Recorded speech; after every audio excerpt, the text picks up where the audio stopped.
बिस्मिल्लाहिर्रहमानिर्रहीम अस्सलामुअलैकुम दोस्तों, स्क्रीन पर चलती वीडियो में आप देख सकते हो बहुत ही शानदार और दिलचस्प सूरतियाल जब अजहर अली सामना कर रहे थे और सरफराज अहमद बॉलिंग के लिए आए तो दोनों के दरमियान बहुत ही मज़ाहिया सीन देखने को मिला, जिनकी वीडियो सोशल मीडिया पर काफ़ी तेज़ी से वायरल हो रही है। आप स्क्रीन पर चलती वीडियो को देखें और इससे लुत्फ़ अंदोज़ हो।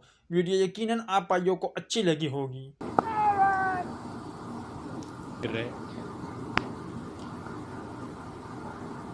और एक फ्लाइटेड डिलीवरी बड़ा ही मजे का खेज अंदाज में इसको खेले और उस कोशिश में कि आज भी थोड़ा सा फ्लाइट दें। लेग साइड पे उन्होंने स्लिप भी ले रखी है, लेकिन इस दफा लो फुल टॉस हुआ राउंड द विकेट।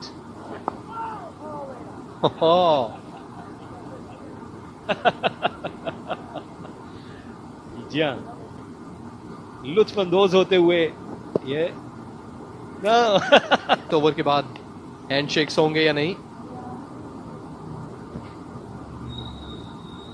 सरफराज अपने फील्डर्स को सेटल करते हुए। अगर वीडियो अच्छी लगी है तो इसे लाइक जरूर शॉट बाय करें। लेग पे भेज दिया आसिफ को। मिलता है किसी नेक्स्ट वीडियो में, तब तक के लिए इजाजत दीजिए। अल्लाह अच्छा ओवर करवाया मेड इन।